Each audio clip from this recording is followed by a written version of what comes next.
అందరికీ నమస్కారం. Once again welcome back to our YouTube channel. First time మన ఛానల్ని చూస్తున్నట్లయితే ఛానల్ సబ్స్క్రైబ్ చేసుకోండి, వీడియోని లైక్ చేయండి, షేర్ చేయండి. ఇక ఈరోజు కరెంట్ అఫైర్స్ జూలై 7, 2024 కరెంట్ అఫైర్స్కి సంబంధించినటువంటి ముఖ్యమైన బిట్స్ను చూద్దాం. ఇక ప్రతిరోజు మన ఛానల్లో కరెంట్ అఫైర్స్ అందించబడతాయి. తప్పకుండా లైక్ చేయండి, షేర్ చేయండి. భారత రాష్ట్రపతి ద్రౌపది ముర్ముకు ఏ దేశం అత్యున్నత పురస్కారం ప్రదానం చేసింది? ఆన్సర్ పీజీ దేశం. భారత రాష్ట్రపతి ద్రౌపది ముర్ముకు విశిష్ట గౌరవం దక్కింది. దేశంలో పర్యటిస్తున్న ఆమెకు ఆ దేశ ప్రభుత్వం అత్యున్నత పురస్కారమైనటువంటి the companion of the order of Fiji the order of Fiji అవార్డును అందజేసింది. ఆ దేశ అధ్యక్షుడు రటు విలియమే కటోనివేరే ఆమెకు ప్రదానం చేశారు. ఇక సెకండ్ క్వశ్చన్, సరికొత్త బయోడిగ్రేడబుల్ ప్యాకేజింగ్ టెక్నాలజీని ఏ సంస్థ అభివృద్ధి చేసింది? సరికొత్త బయోడిగ్రేడబుల్ ప్యాకేజింగ్ టెక్నాలజీని ఏ సంస్థ అభివృద్ధి చేసింది? Answer DRDO. రక్షణ పరిశోధన అభివృద్ధి సంస్థ డిఆర్డిఓ సరికొత్త బయోడిగ్రేడబుల్ ప్యాకేజింగ్ టెక్నాలజీని అభివృద్ధి చేసింది. పీబీఏటీ అనే బయోడిగ్రేడబుల్ పాలిమర్ సాయంతో డిఆర్డిఓ శాస్త్రవేత్త డాక్టర్ కె వీరబ్రహ్మం నాయకత్వంలోని బృందం ఈ సరికొత్త టెక్నాలజీని అభివృద్ధి చేసింది. పెట్రోలియం ఉత్పత్తులు లేదా వృక్ష ఆధారిత నూనెల నుంచి ఈ పాలిమర్ను సేకరిస్తారు. ఈ పాలిమర్ ద్వారా తయారు చేసే బ్యాగులు 3 నెలల్లో భూమిలో కుళ్ళిపోతాయని వీరబ్రహ్మం తెలిపారు. దీనివల్ల పర్యావరణానికి ఎటువంటి హాని ఉండదన్నారు. డిఆర్డిఓ ఈ టెక్నాలజీని ఇప్పటికే 40కి పైగా కంపెనీలకు బదిలీ చేసింది.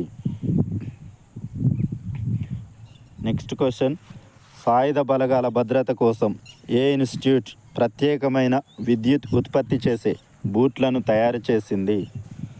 Answer IIT indoor.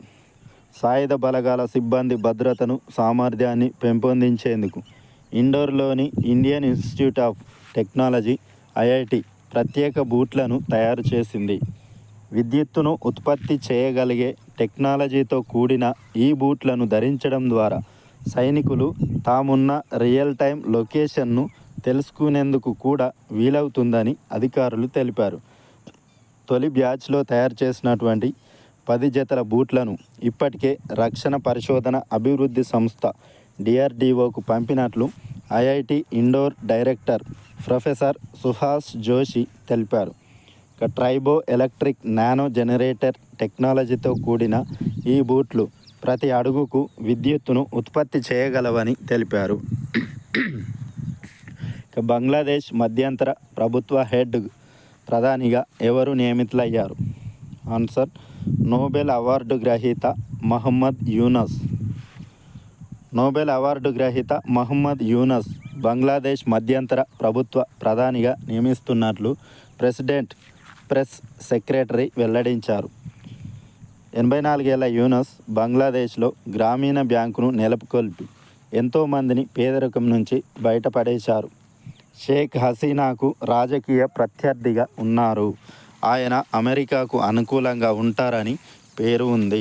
ఈ క్రమంలో భారత్తో యూనస్ ఎలా వ్యవహరిస్తారనేది ఆసక్తిగా మారింది. నెక్స్ట్ క్వశ్చన్, ఎస్బీఐ చైర్మన్గా ఎవరు నియమితులయ్యారు? Answer Challa Srinivasulu Shetty. State bank of India చైర్మన్గా చల్లా శ్రీనివాసులు శెట్టి నియామకానికి కేంద్ర కేబినెట్ నియామకాల కమిటీ ఏసీసీ ఆమోదం తెలిపింది. 3 సంవత్సరాల పాటు ఆయన ఈ పదవిలో కొనసాగనున్నారు. ఈ నెల 28న రిటైర్ కానున్న దినేష్ కుమార్ స్థానంలో ఆయన నియమితులయ్యారు. చల్లా స్వస్థలం జోగులాంబ గద్వాల జిల్లాలోని పెద్దపోతులపాడు గ్రామం. నెక్స్ట్ క్వశ్చన్, ఏ దేశం జాతీయ పక్షిగా బాల్డ్ ఈగల్ను ఆమోదించింది? Answer America. బాల్డ్ ఈగల్ను తమ జాతీయ పక్షిగా ఆమోదిస్తూ అమెరికా సెనేట్ బిల్లు పాస్ చేసింది. మిన్నెసోటా సభ్యురాలు అమీ క్లోబుచార్ ఈ ప్రతిపాదన తీసుకురాగా సెనేట్ సభ్యులందరూ ఏకంగా ఆమోదం తెలిపారు. చట్టసభలోనూ పాస్ అయితే బిల్లు చట్టరూపం దాల్చనుంది. సుమారు 240 ఏళ్లుగా అమెరికాకు బాల్డ్ ఈగల్ సంకేతంగా ఉందని ఈ సందర్భంగా సెనేటర్లు గుర్తు చేసుకున్నారు. గద్ద జాతికి చెందినటువంటి బాల్డ్ ఈగల్ అమెరికాలోనే ఎక్కువగా కనిపిస్తూ ఉంటుంది. నెక్స్ట్ క్వశ్చన్, ప్రతిభావంతులైన చేనేత కళాకారులను ప్రోత్సహించేందుకు రాష్ట్ర ప్రభుత్వం అందించే కొండా లక్ష్మణ్ బాపూజీ పురస్కారం ఎవరు అందుకున్నారు? ఆన్సర్, 3 చేనేత కళాకారులు. ప్రతిభావంతులైన చేనేత కళాకారులను ప్రోత్సహించేందుకు రాష్ట్ర ప్రభుత్వం అందించే కొండా లక్ష్మణ్ బాపూజీ పురస్కారం యాదాద్రి భువనగిరి జిల్లాకు చెందిన 3 కళాకారులను వరించింది. భూదాన్ పోచంపల్లికి చెందిన ఎన్ఎం మాధవి, సంస్థాన్ నారాయణపురం మండలం పుట్టపాకకు చెందిన తిరందాస్ సంతోష్ కుమార్, చౌటుప్పల్ మండలం కొయ్యలగూడెం గ్రామానికి చెందిన గడ్డం బాలయ్య ఈ పురస్కారానికి ఎంపికయ్యారు.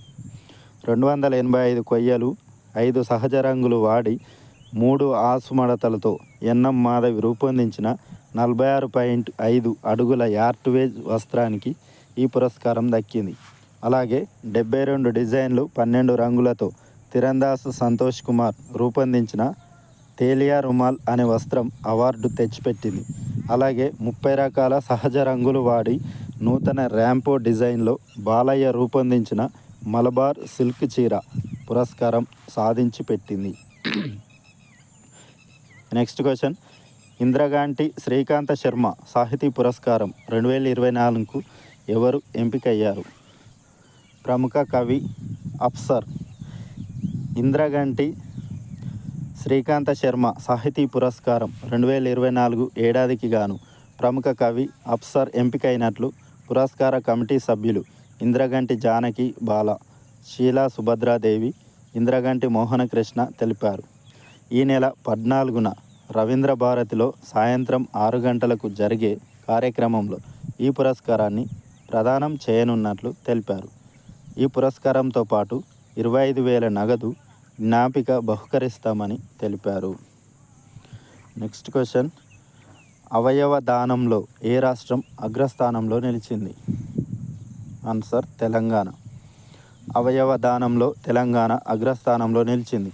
2013లో అప్పటి రాష్ట్ర ప్రభుత్వం అవయవ దానంపై ప్రజలకు అవగాహన కల్పించేందుకు నిమ్స్లో ఏర్పాటు చేసిన జీవన్ దాన్ గడిచిన దశాబ్ద కాలంలో 5,529 అవయవాల మార్పిడితో వేలాది మంది ప్రాణాలను కాపాడింది.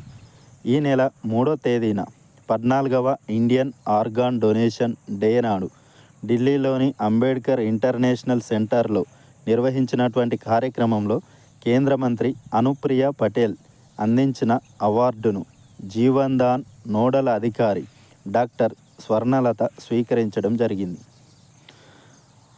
నెక్స్ట్ క్వశ్చన్, ఒలింపిక్స్లో ఒకే ఈవెంట్లో 5 గోల్డ్ మెడల్స్ గెలిచిన తొలి అథ్లెట్ ఎవరు?